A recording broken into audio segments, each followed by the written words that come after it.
These next few chapters of Dracula are mostly all focused on the attempt to save Lucy, although a few other important things of note happen which I want to cover first.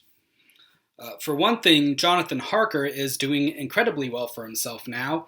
Not only is he a happy newlywed, he's been made a partner in his boss's business, which is a big achievement. I guess, maybe it almost makes up for the weeks he spent imprisoned in Dracula's castle and almost died, or maybe not. But we can tell that the whole experience is still haunting him. One day he sees Dracula in the street and he freaks out, and this leads Mina, who is recording everything, to decide to read his journal after all, for his own good, even though they'd both sort of agreed not to look at it and to let the past die.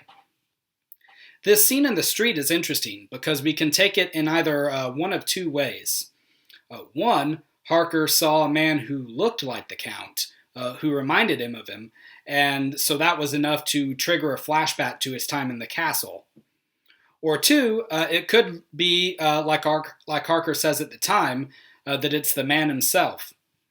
But if this is supposed to be Dracula in the street, we have a problem, because it's daytime.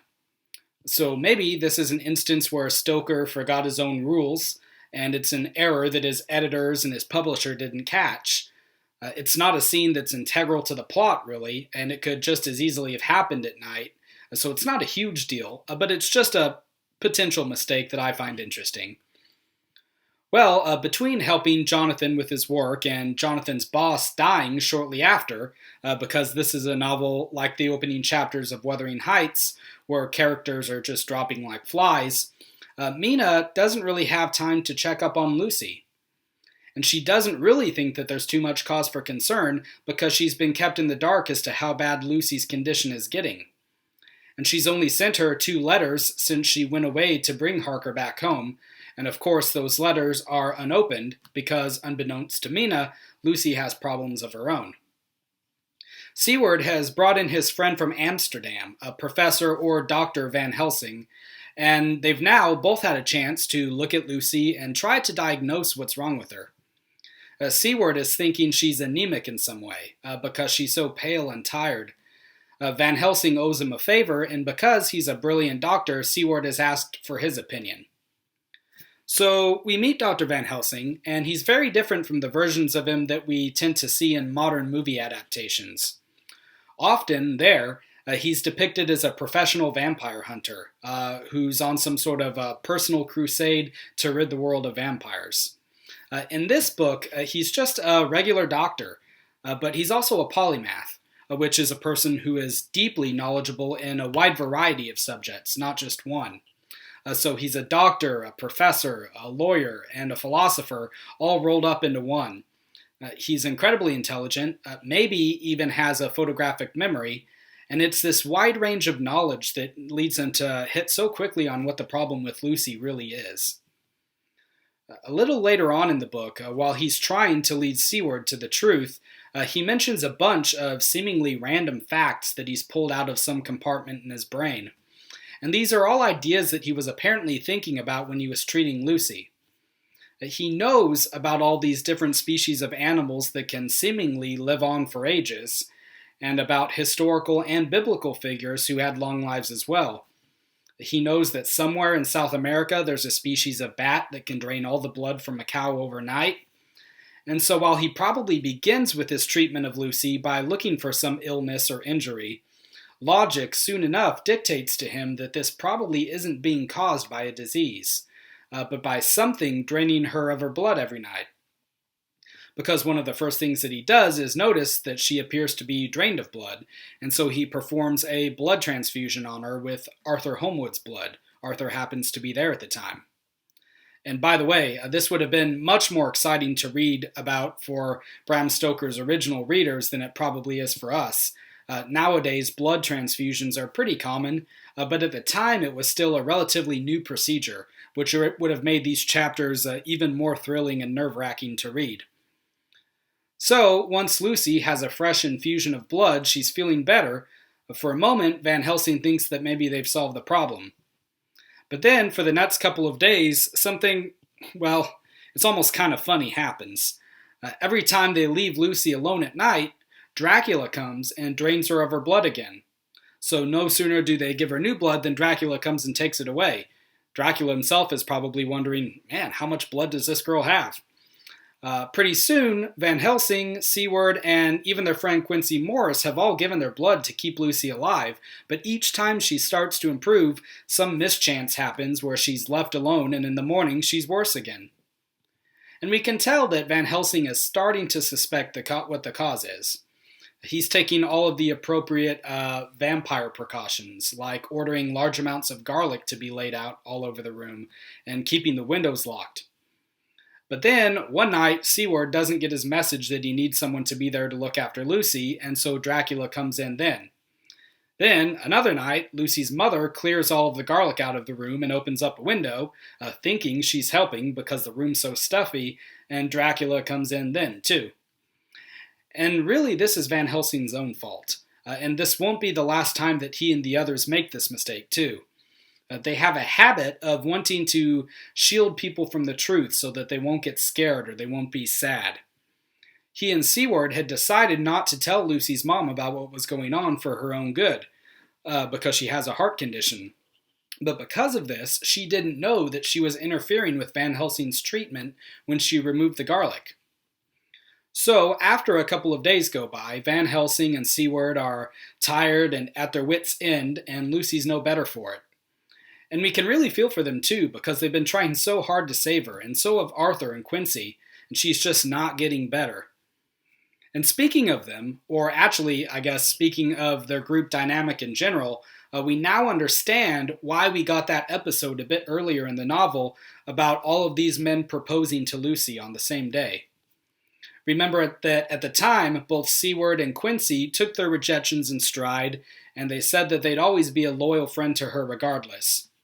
And Lucy told Mina in her letter that even though that was nice of them to say, she knew it probably wasn't true, that they'd both move on, find another romantic interest, and forget all about her. Well, now they've all been asked to put their money where their mouth is, so to speak. And they're all true to their word and give all that they can to keep her alive. And so this very strong bond of natural affection develops between the lot of them. All of these people united by their shared love of this girl who doesn't deserve to die. It's like the Fellowship of Lucy or something. Later in the book, this is after Lucy is passed, Arthur says that he feels like Lucy was his lawfully wedded wife, even though they never got a chance to go through with the wedding ceremony, because he had given his blood to her during the transfusion, and this was a sense in which the two became one flesh.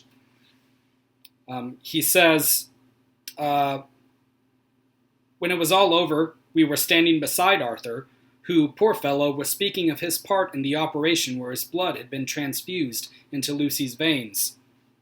I could see Van Helsing's face grow white and purple by turns. Arthur was saying that he felt, since then, as if they two had been really married, and that she was his wife in the sight of God. None of us said a word of the other operations, and none of us ever shall. So, while he's saying all of this, all the others in the room, who also gave their blood, are glancing at each other, saying, shh, don't tell him. And Van Helsing, who apparently has a habit of laughing at inappropriate times, gets a kick out of this later. But it also goes back to, again, something that Lucy said in the beginning of the novel. Remember that she wished she could marry all three of her suitors. And so, if we take marriage in Arthur's sense of the word, she did end up marrying all three of them, because all three of them ended up giving her their blood. And all this is to say that there's a strong bond of love and friendship formed here that's going to be what combats the evil of Dracula later on in the novel. But I'm getting a bit ahead of myself here, so let's rewind. Lucy does end up dying, despite everyone's best efforts to save her. And not only does she die, she slowly starts to transform. In her state of unconsciousness, when we know that she's been most susceptible to Dracula's call, she starts to do things that either work against her own good or that are downright menacing. For example, she tears the wreath of garlic away from her neck, and she attempts to destroy a letter that she herself wrote when she was awake, which gave evidence to what was happening to her. It's almost like she develops a split personality in her last days. The old Lucy, who is sweet and loving, but also weak and dying, and the new Lucy who wants the death or the change to come.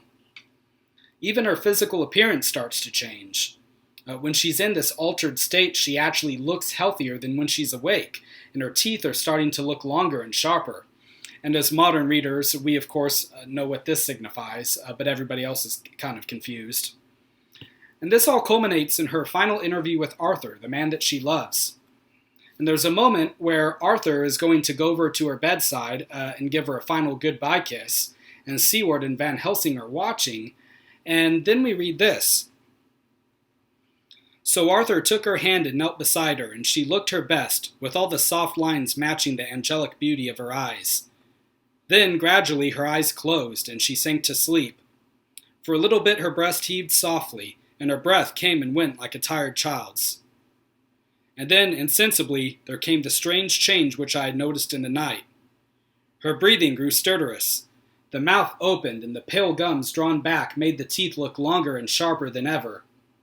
In a sort of sleep-waking, vague, unconscious way, she opened her eyes, which were now dull and hard at once, and said in a soft, voluptuous voice, such as I had never heard from her lips, "Arthur, oh my love, I am so glad you have come. Kiss me."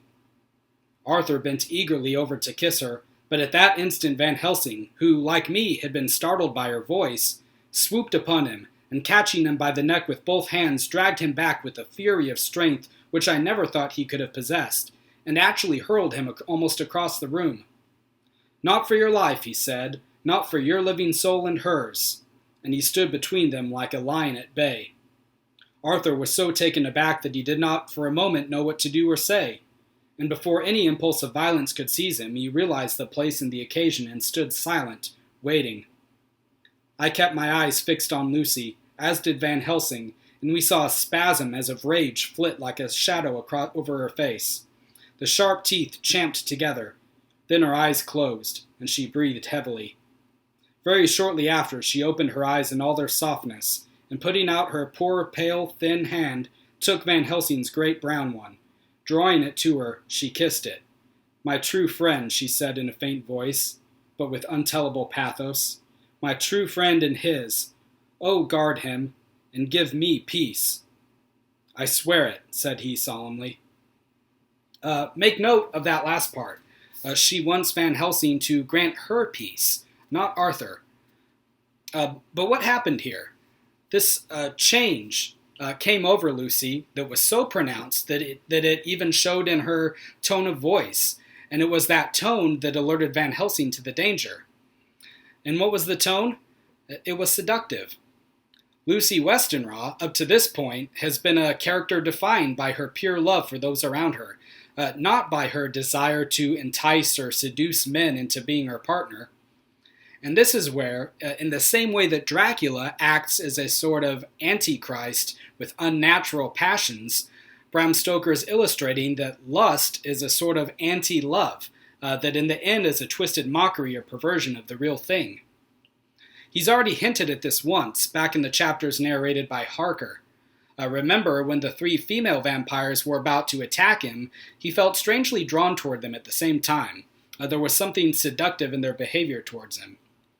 And when he's writing about the encounter, he even adds in parentheses that he felt guilty towards Mina in relating how it made him feel. So in the same way that our human protagonists are being defined by this great love that they have for each other, the vampires are being defined, at least in part, by lust.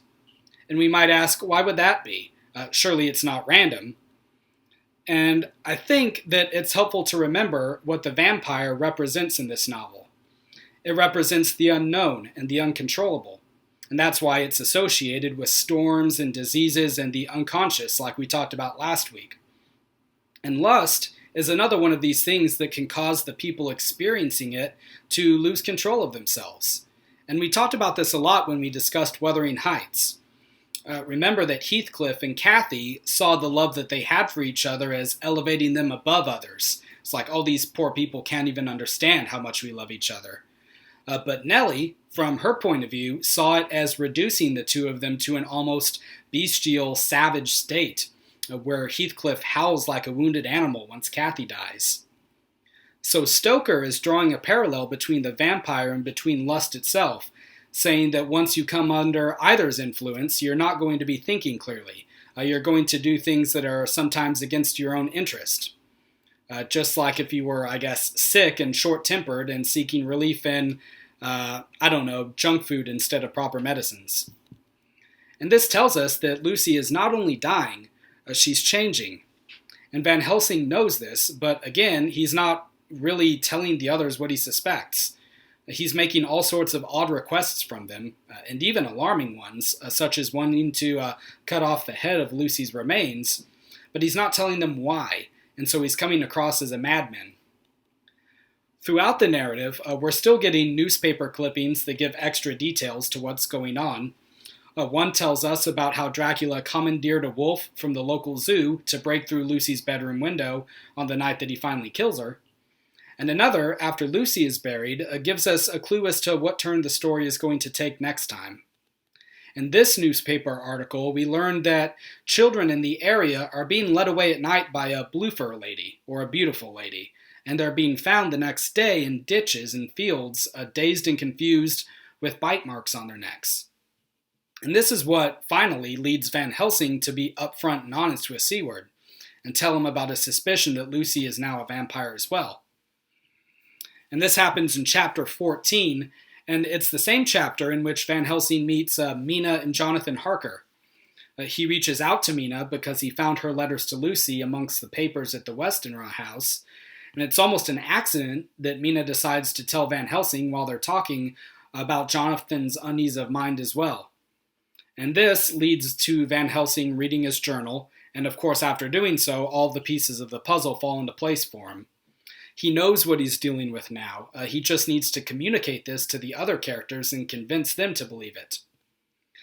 And as he's attempting to do this with Seward, he makes an observation that I think is pretty relevant to what we've talked about quite a bit in this class, with the 19th century's obsession with theorizing and having a solution for everything, with being ultra-logical. He says, "You are a clever man, friend John.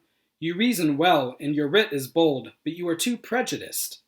You do not let your eyes see, nor your ears hear, and that which is outside your daily life is not of account to you. Do you not think that there are things which you cannot understand, and yet which are? That some people see things that others cannot? But there are things old and new which must not be contemplated by men's eyes, because they know, or think they know, some things which other men have told them. Ah, it is the fault of our science that it wants to explain all, and if it explain not, then it says there is nothing to explain. But yet we see around us every day the growth of new beliefs, which think themselves new, and which are yet but old, which pretend to be young, like the fine ladies at the opera." It's Van Helsing's kind of humorous way of speaking, also in broken English. But so he's saying that in a way, being too educated can be a detriment if it leads you to think that you know everything and to poo-poo any new ideas that your own system or your own beliefs don't account for. It's like Socrates says, if I'm wise, it's only because I know that I know nothing, meaning that he's aware of his own ignorance in certain areas and he's willing to learn. Or, if you prefer a Star Wars analogy, like Yoda says in Star Wars, sometimes you have to unlearn what you've learned in order to learn something new. But Van Helsing knows that this is going to be a tough sell, and so he works up to his point with Seward very slowly, and we'll see next week that even then he doesn't take it very well. So for next time, read chapters 15 through 19, and I'll see you then. Thanks.